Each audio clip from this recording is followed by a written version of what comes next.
नमस्कार विद्यार्थी मित्रांनो, आजच्या व्हिडिओमध्ये इयत्ता 10वी गणित भाग 2 प्रकरण पहिलं समरूपता सिमिलरिटी या प्रकरणाचा आपण अभ्यास करीत आहोत।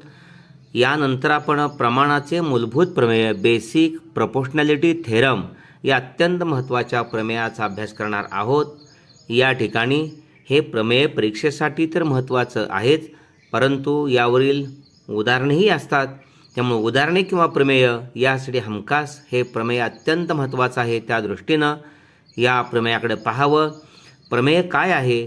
त्रिकोणाच्या एका बाजूला समांतर असणारी रेषा त्याच्या उरलेल्या बाजूंना भिन्न बिंदू छेदत असेल तर ती रेषा त्या बाजूंना एकाच प्रमाणात विभागते।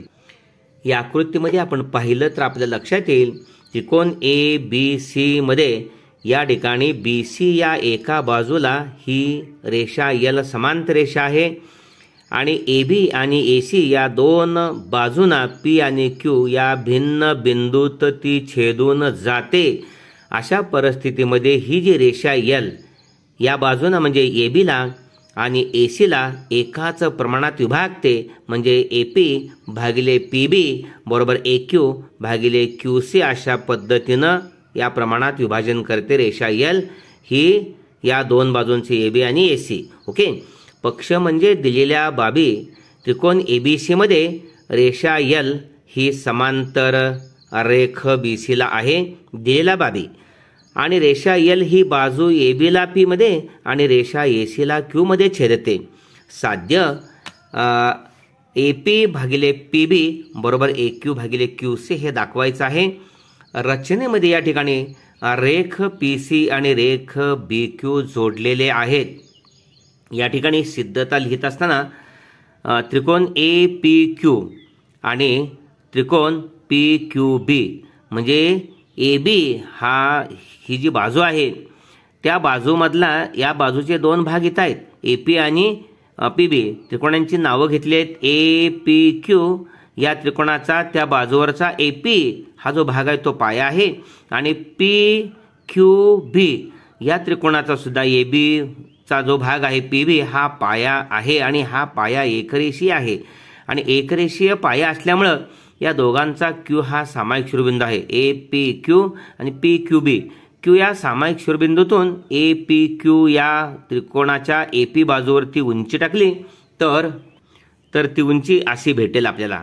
APQ या त्रिकोणाच्या AP पायावर टाकलेली उंची Q बिंदूतून, आणि PQB या ठिकाणी BPQ हा तर विशाल कोन त्रिकोण आहे। या विशाल कोन त्रिकोणाची उंची सुद्धा हीच आहे, कारण विशाल कोन त्रिकोण ज्या ठिकाणी आहे Q बिंदूतून उंची टाकत असताना PB पाया पाठीमागे वाढवून ती उंची टाकावी लागेल, म्हणजे या दोन्ही त्रिकोणांची उंची एकच आहे। म्हणून म्हटलेलं आहे त्रिकोण APQ व त्रिकोण PQB हे समान उंचीचे त्रिकोण आहेत। आणि आपण मागे उपप्रमेय पाहिलेलं आहे, समान उंचीचे त्रिकोण असतील तर त्यांच्या क्षेत्रफळांचे गुणोत्तर पायांच्या प्रमाणात असते। म्हणून एरिया त्रिकोण APQ भागिले एरिया त्रिकोण PQB बरोबर AP भागिले PB हे पायांचं प्रमाण आहे। क्षेत्रफळ पायांच्या प्रमाणात त्याला एक विधान म्हणले। आता पलीकडल्या बाजूला त्रिकोण APQ हाच त्रिकोण आहे। APQ आणि त्रिकोण PQC या त्रिकोणामध्ये सुद्धा AQ आणि QC हे पाये एकरेषीय आहेत, म्हणजे APQ चा पाया AQ आणि PQC चा पाया PQC। यावरती सुद्धा P बिंदूतून ही जी उंची टाकली आपण तर APQ ची पण तीच उंची आहे आणि PQC या विशाल कोन त्रिकोणाची पण तीच उंची आहे, म्हणजे हे सुद्धा दोन त्रिकोण आहेत ते समान उंचीचे आहेत। म्हणून त्यांच्या क्षेत्रफळांचे गुणोत्तर सुद्धा पायांच्या प्रमाणात, म्हणजे AQ भागिले QC, म्हणजे एरिया त्रिकोण APQ भागिले एरिया त्रिकोण PQC। APQ एरिया त्रिकोण APQ भागिले एरिया त्रिकोण PQC बरोबर AQ भागिले QC, AQ भागिले QC क्षेत्रफळ पायांच्या प्रमाणात, हे दुसरं विधान। आता त्रिकोण PQB आणि त्रिकोण PQC हे जे दोन त्रिकोण आहेत PQB आणि PQC हे दोन त्रिकोण या दोन समांतर रेषांच्या म्हणजे L रेषा आणि BC समांतर आहेत, या दोन समांतर रेषामध्ये बद्ध आहेत। आणि PQB या त्रिकोणाची उंची आणि त्रिकोण PQC या दोन्ही त्रिकोणाची उंची समानच आहे, कारण दोन समान रेषांमधलं अंतर या ठिकाणी बदलत नाही, उंची समान आहे आणि दोघांचा पाया एकच आहे बा, PQB PQC या दोन्ही त्रिकोणांच्या नावात PQ समान आहे. म्हणजे PQ समान आहे, पाया समान आहे, उंची पण समान आहे, दोन समान रेषांमधलं अंतर बदलत नाही.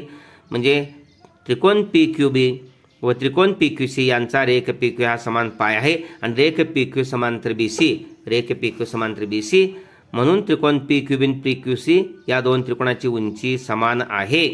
मग पाया समान, उंची समान, त्या दोन त्रिकोणांची क्षेत्रफळे सारखीच आहेत. एरिया त्रिकोण PQB बरोबर एरिया त्रिकोण PQC हे तिसरं विधान आहे. पण एरिया त्रिकोण PQC आणि एरिया त्रिकोण PQC हे दोन त्रिकोण म्हणजे त्रिकोण PQB आणि त्रिकोण PQC आहेत कोठे? तर पहिल्या विधानामध्ये छेद बघा PQB आहे, दुसऱ्या विधानाचा छेद काय PQC आहे. म्हणजे हा PQB आणि हा PQC तोच आहे, दोन्ही समान झाले. आणि पहिल्याचा अंश आणि दुसऱ्याचा अंश तोच आहे, APQ. ओके, अंश समान आहे, छेदही समान झाला, म्हणून 1 आणि 2 ची डावी बाजू समान आहे. म्हणून एरिया त्रिकोण APQ भागिले एरिया त्रिकोण PQB बरोबर एरिया त्रिकोण APQ भागिले एरिया त्रिकोण PQC. ओके, 1, 2, 3 विधानांचा संदर्भ घेतलाय. आणि हे 1 आणि 2च्या डाव्या बाजू समान असतील तर उजवी बाजू समान असते. AP भागिले PB बरोबर AQ भागिले QC. म्हणून या ठिकाणी 1 आणि 2चा आधार घेऊन हे विधान लिहिलेलं आहे. Okay, basic proportionality theorem. What is theorem? Theorem is that if a line parallel to a side of a triangle intersect the remaining sides into distinct points, then the line divides the sides in the same proportion. Okay, in a triangle given, what is given? In triangle ABC, line L parallel parallel segment BC. Okay, here and line L intersects AB and AC in the point P and Q respectively. Okay, then to prove, what is proof? To prove AP upon PB is equal to AQ upon QC. Okay, construction, draw a segment PC and segment BQ. Proof, see proof. In triangle APQ and in a triangle PQB have equal heights. Okay, therefore these two triangles of equal heights, therefore areas proportionate to bases. Therefore area of triangle APQ upon area of triangle PQB is equal to AP upon PB. These are bases. Okay, AP base of triangle APQ and PB base of triangle PQB. And triangle APQ and in triangle PQC also these two triangles are same or equal heights. Therefore areas of proportionate to bases. Therefore the base of triangle APQ AQ and base of triangle PQC QC. Therefore area of triangle APQ upon area of triangle PQC is equal to AQ upon QC. This is second statement, areas proportionate to bases. Segment PQ.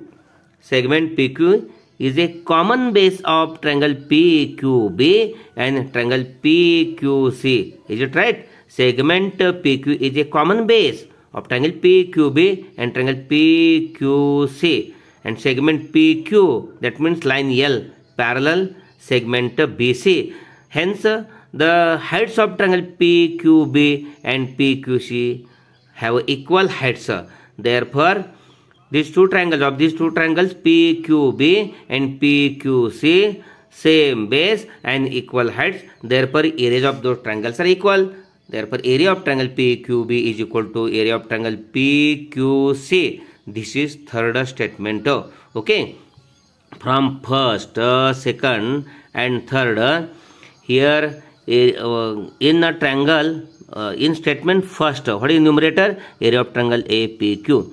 in statement second, what is numerator? Area of triangle APQ same. Okay. Numerator, denominator of first area of triangle PQB, denominator of second statement PQC, but areas of triangle APQB and area of triangle PQC are equal. Okay. Area of triangle PQB and area of triangle PQC are equal. Here third statement. From first, second and third we get area of triangle APQ upon area of triangle PQB is equal to area of triangle APQ upon area of triangle PQC. Therefore, from first and second we get AP upon PB is equal to AQ upon QC. Okay, from first and second. या ठिकाणी प्रमाणाच्या मूलभूत प्रमेयाचा व्यत्यास converse of BPT. प्रमेय जर एखादी रेषा जर त्रिकोणाच्या दोन बाजूंना भिन्न बिंदू छेदून एकाच प्रमाणात विभागत असेल तर रेषा उरलेल्या बाजूंना समांतर असते. या ठिकाणी प्रमेय मूळ प्रमेयाचा व्यत्यास आहे. मूळ प्रमेयामध्ये या ठिकाणी आपण पाहिलं रेषा L आणि BC समांतर आहेत हे दिलेलं होतं. आता नाही, आता ते सिद्ध करायचं आहे. म्हणून एकाच प्रमाणात जर विभागत असेल तर AP भागिले PB आणि AQ भागिले QC असं होत असेल रेषा L मुळे, तर BC आणि रेषा L समांतर असतात असं या ठिकाणी सांगायच्या व्यत्यासामध्ये. जर एखादी रेषा जर त्रिकोणाच्या दोन भुजांना भिन्न बिंदू छेदत असेल, एकाच प्रमाणात छेदत असले विभागत असतील तर ती रेषा उरलेल्या बाजूंना समांतर असते.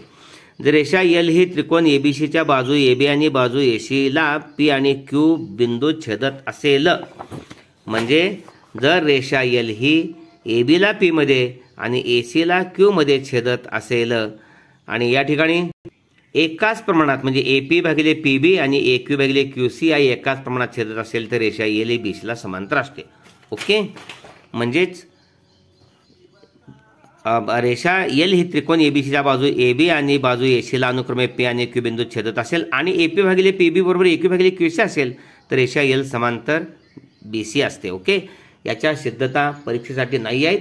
त्यामुळे या ठिकाणी आपण फक्त व्यत्यास याचा आधार आपल्याला घ्यावा लागतो, म्हणून व्यत्यास माहीत असणं गरजेचं आहे. या ठिकाणी converse of basic proportionality theorem if A line divides any two sides of a triangle in the same ratio, then the line is proportional to the third side. Here in figure, line L intersects the side AB and side AC of triangle ABC in the points P and Q respectively, and AP upon PB is equal to AQ upon QC. Then hence line L parallel segment BC. Okay.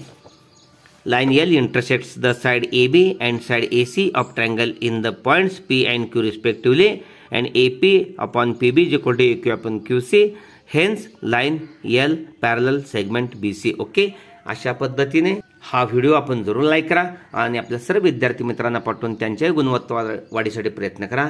धन्यवाद. आद्यापि Bhosale sir जाकले हे channel इंग्रजीमध्ये Bhosale sir जाकले यूट्यूबला टाका. या ठिकाणी bell icon द्या, subscribe करा channel, bell icon द्या आणि पुढे अनेक शैक्षणिक व्हिडिओ आपणास भेटतील. अत्यंत उपयुक्त असे व्हिडिओला लाईक करा जरूर आणि कमेंट बॉक्समध्ये व्हिडिओ कसा वाटला कमेंट बॉक्समध्ये कृपया नोंद करा. धन्यवाद.